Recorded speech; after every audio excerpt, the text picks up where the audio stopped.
Good morning. And welcome to the Library of Congress. I'm Carla Hayden, Librarian of Congress, and today we are commemorating and celebrating two important events. 155 years ago today, President Abraham Lincoln delivered the Gettysburg Address in Gettysburg, Pennsylvania. It was a very significant speech and a very significant moment in the history of this country. And today, we are memorializing this historic speech by having the copy of the address that President Lincoln brought with him to the battlefield that day.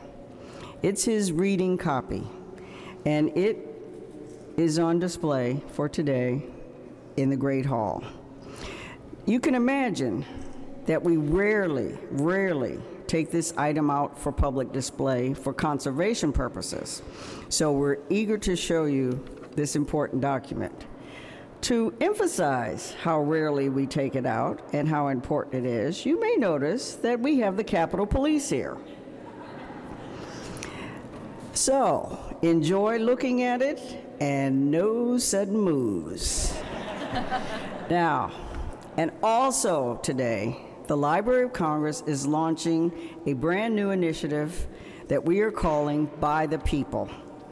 And it's a major crowdsourcing project that we're hoping all of you everywhere will help us with, transcribing tens of thousands of the library's collection online.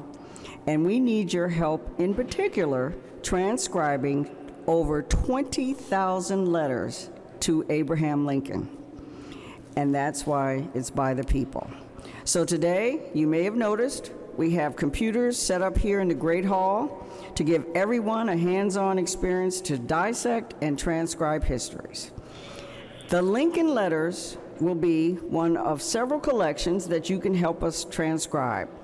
We also will have papers available from Civil War soldiers, the scouting reports of baseball scout Branch Rickey, who wrote about Henry Aaron and Ernie Banks, the papers of Red Cross founder Clara Barton, and of the civil rights activist Mary Church Terrell. Now, we are live streaming this morning's program to encourage students like the ones that are right here, so we hope that you will be the first on the computers. That's why I asked you to take your coats off, to go public, coast to coast. And it's very easy. Go to loc.gov and start transcribing. So joining us today are students from several DC area schools, and I know they want to see the Gettysburg Address, but also to help us record and understand these letters. So would you give a shout out when I call your school? The Richard Wright Public Charter High School? Students from the Washington Global Public Charter Middle School. Students from the Capitol Hill Montessori Logan Middle School. Now, and all of you students here, please join us in giving a really big Washington shout out to students from my home state, Illinois, the land of Lincoln. Students from the Isles Middle School in Springfield, Illinois. Yay! The students in Springfield, Illinois, you should know, and I spend summers there every summer, and they go to Lincoln's home. They know all about Lincoln, and so we're so glad that they will be part of this. So last month, when the library launched a new strategic plan, we wanted to make sure that people, wherever they are, could connect with the Library of Congress.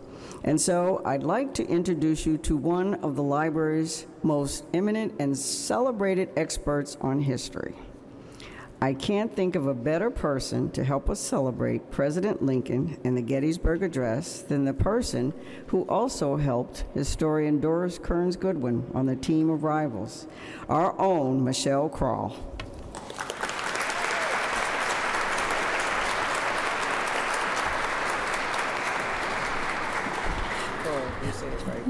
Wow, what a welcome. After that, I was wondering, wow, who is that eminent historian who's coming today? For the next few minutes, it is my privilege to provide a bit of background and context to Abraham Lincoln's Gettysburg Address, delivered 155 years ago today. And it is altogether fitting and proper that we should be honoring the Gettysburg Address in this particular room, as the mosaic above the doors leading into the main reading room include a quote from the address: "Government of the people, by the people, for the people." So after we've done this, you can turn around and just look right behind you, and that mosaic the woman has in her lap, that phrase. It is July 1863. A tremendous battle has just taken place in and around the small town of Gettysburg in southern Pennsylvania. The inhabitants of the town number about 2,400 residents. But during the 3 days between July 1st and 3rd, nearly 160,000 Union and Confederate troops fought on the nearby fields. 51,000 of those men were casualties, and of those, between 7,000 to 10,000 were killed or mortally wounded.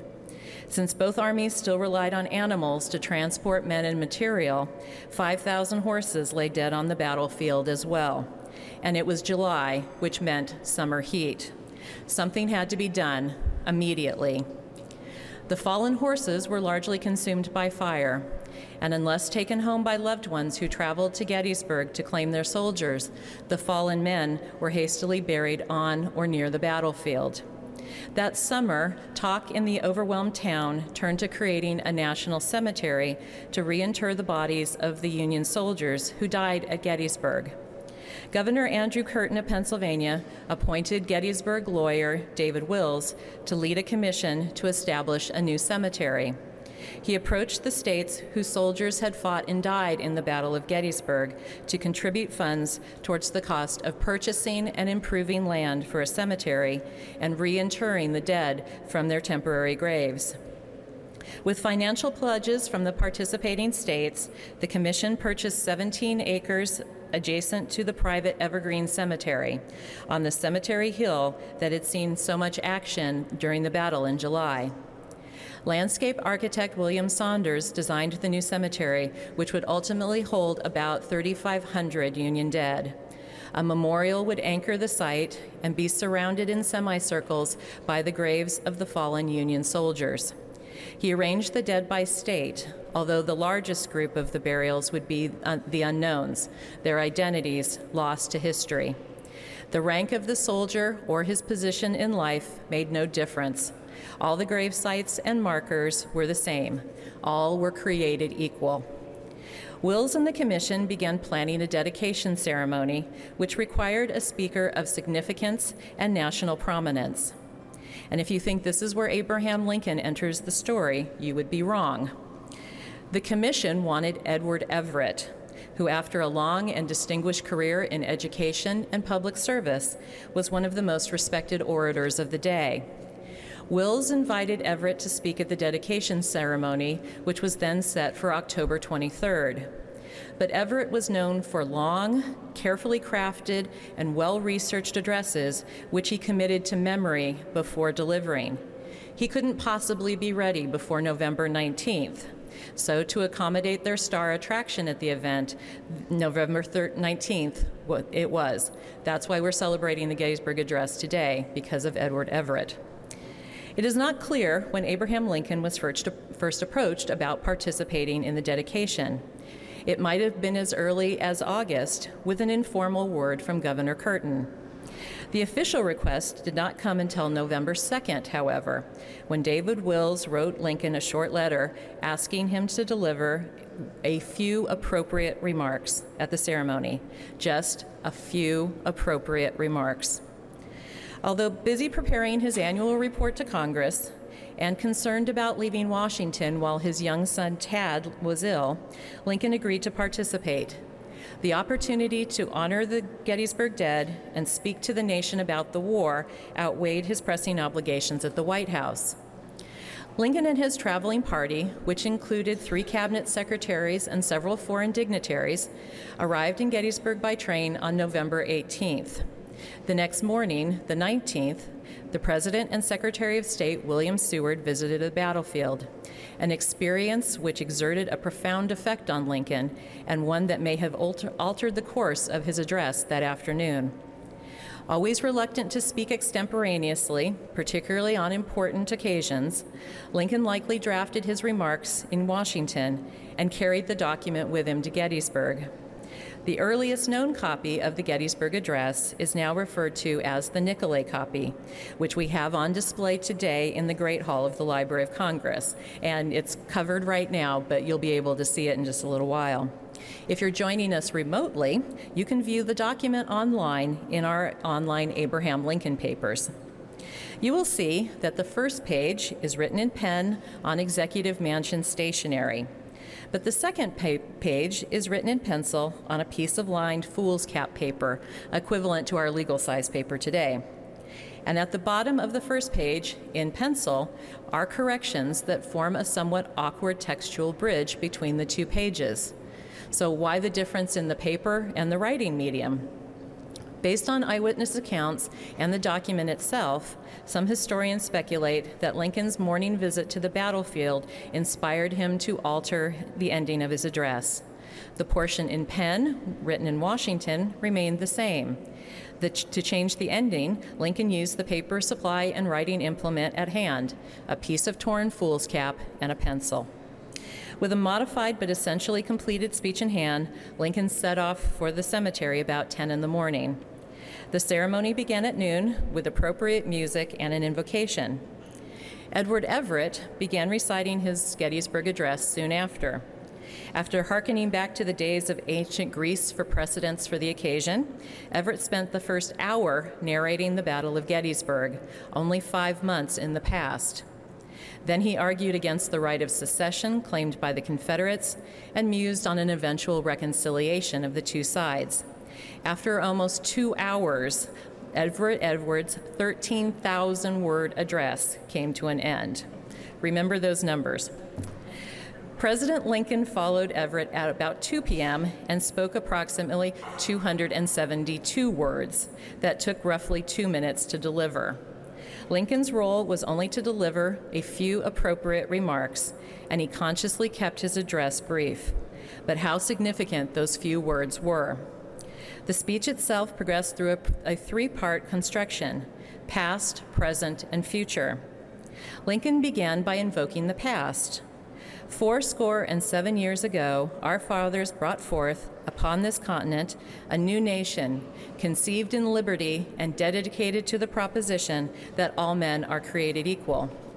Although he respected the rule of law established in the U.S. Constitution, President Lincoln revered the ideals expressed in the Declaration of Independence.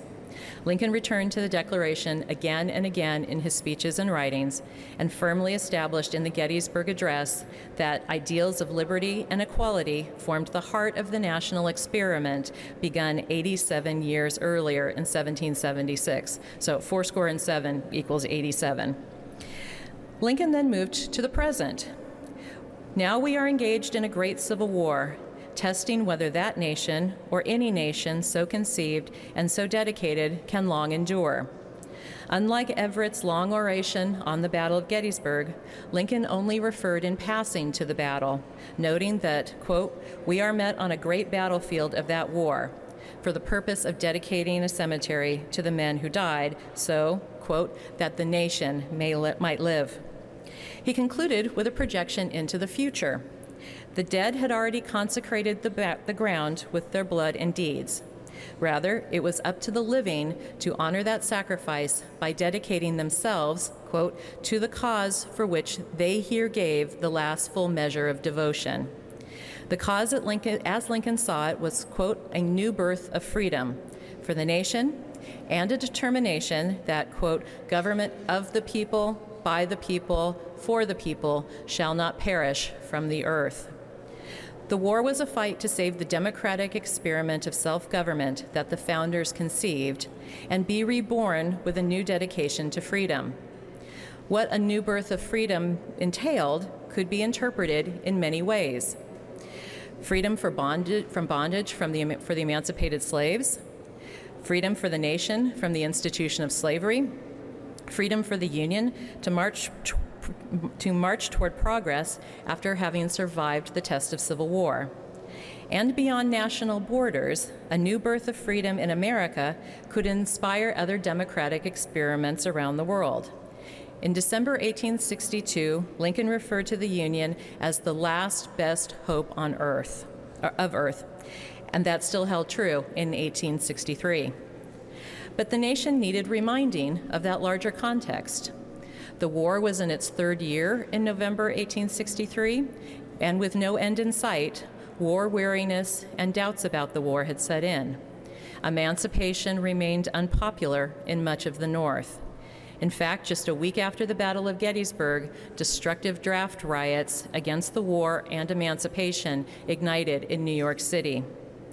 With his words at Gettysburg, Lincoln reminded the country of the principles for which the soldiers fought and died. And how did Americans respond? I know this will be hard to imagine, but newspapers and media openly aligned with one political party or another, and editorial opinion largely followed the party line. The Springfield Republican in Massachusetts thought his little speech is a perfect gem. The Patriot and Union in Harrisburg, Pennsylvania, on the other hand, called the text of the address silly remarks, and that, quote, the veil of oblivion shall be dropped over them, and that they shall be no more reposted or thought of. Well, the Patriot later issued a retraction to that editorial, however, in 2013. Better late than never. But the renowned orator, for whom the date of the ceremony had been changed, immediately recognized the significance of Lincoln's few appropriate remarks. The next day, Edward Everett wrote to Lincoln with praise. I should be glad if I could flatter myself that I came as near to the central idea of the occasion in 2 hours as you did in 2 minutes.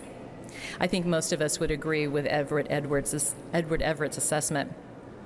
Today, of course, the Gettysburg Address is one of the most admired speeches in the English language.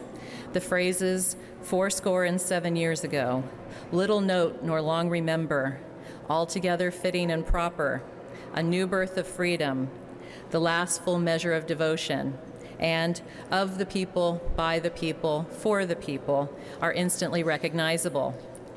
But you might be surprised to learn that even for such an iconic document, there are still many questions we cannot definitively answer due to absent or conflicting evidence. As a Lincoln scholar once wrote, touch any aspect of the address, and you touch a mystery. For example, presuming there was a second sheet on Executive Mansion stationery in that original draft, what did it say? We don't know.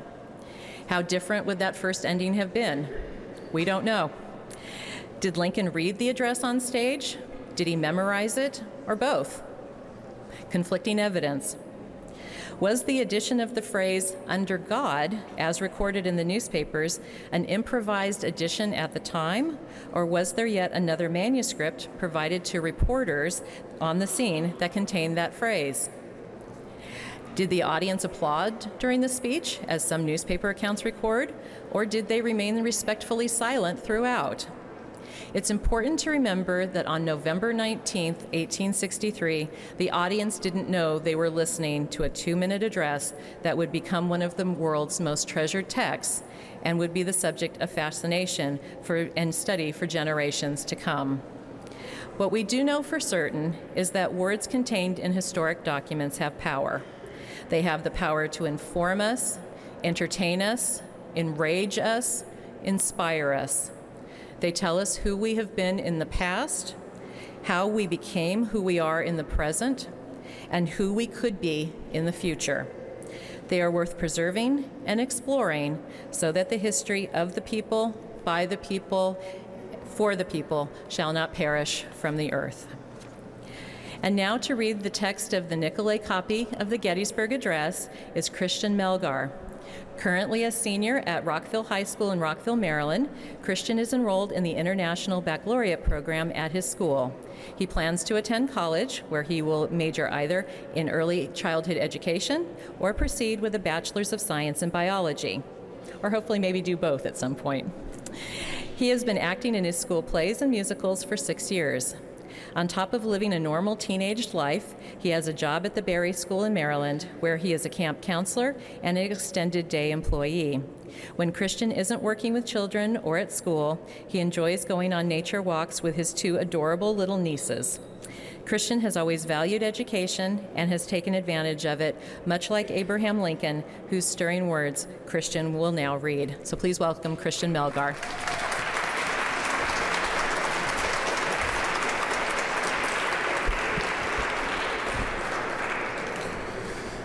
I'd first like to welcome or thank the Library of Congress. It's an honor and both a pleasure to have invited me. 77 years ago, our fathers brought forth upon this continent a new nation, conceived in liberty and dedicated to the proposition that all men are created equal. Now we are engaged in a great civil war, testing whether that nation, or any nation so conceived, can long endure. We are met on a great battlefield of that war, and we have come to dedicate a portion of it as a final resting place to those who died here, and that the nation might live. This we may in all propriety do, but in a larger sense, we cannot dedicate, we cannot consecrate, we cannot hallow this ground. The brave men, living and dead, who struggled here have hallowed it, far above our poor power to add or detract. The world will little note, nor long remember what we say here, while it can remember what they did here. It is rather for us, the living, to stand here, we here, be dedicated to the great task remaining before us, that from these honored dead we take increased devotion to that cause in which they here gave the last full measure of devotion. That we here highly resolve these dead shall not have died in vain, that the nation shall have a new birth of freedom, and that the government of the people, by the people, for the people, shall not perish from the earth. Thank you.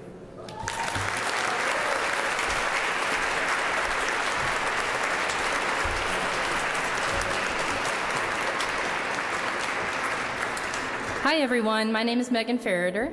I know that you are really anxious to see the Gettysburg Address draft and also to start transcribing, and thank you for being here today. I just want to share a few details about our program, why we're taking this approach, and also what's going to happen today.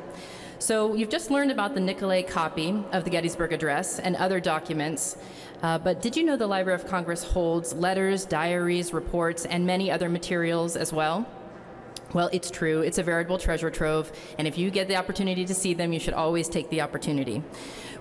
Today we are working together to complete transcriptions of letters that people wrote to Abraham Lincoln during his career. And when we say work together, we mean we're going to work together in this room, but also people who are around the country and possibly around the world. If we work together to do this, we can join Dr. Hayden and the Library of Congress to make these treasures more accessible, readable, and legible to many different audiences. So whether those are people who are visiting for the first time online, or they're doing research, or they're just a little bit curious and want to learn more. So as you know, we've already shared some of these versions online. For example, Michelle mentioned that the Nicolay copy is visible online already, but some of these documents are not keyword searchable. So that would mean you would have to come find a page and read through the entire thing to find what you're looking for. So what we're trying to do is create transcriptions or text that lets these things be keyword searchable. So that's a little bit of the why. Let's talk about the how. So today, if you're with us in person, we're going to take a couple of different approaches. So if you're one of the student groups who's with us, we're going to move you through some stations. There are also other stations that are available for those of you who are visiting today and are not with a student group to try your hand at transcribing. We have also some handwriting activities that are a little bit further back here. So really quickly, if you're watching on the live stream or even if you're here in person, here are the ways you're going to get started. The first thing you can do is look on the home page and click the blue Let's Go button, which is going to take you to a page that needs some help. You can also find a project by clicking on Campaigns and selecting a project. We're recommending that you start in the Letter to Lincoln's campaign, and also in the years 1860, 1861, and 1862. So once you're in a letter, you're going to see an image of the letter on the left-hand side of the page and a transcription field on the right-hand side. And you can zoom in on the image, you can turn it, you can drag the screen so you can see the letter a little bit more largely, and then you'll begin typing in the field on the right-hand side. There are also quick tips to help you get started, and we have a really robust help center, and we would love your feedback to make that even better. So a few last tips to help you get started. One thing to keep in mind is that we have thousands of pages available, so there's something for everyone. If you find a page that looks too challenging or complicated, or you just really think that there's a better story on the next page, that's fine. You can find a new page and get started. We recommend that you try reading a letter first. Sometimes by reading, you can get a sense of what handwriting was like and how people corresponded in the 19th century. You can find directions in the Help Center. You can use the Help tab that's at the top of each page.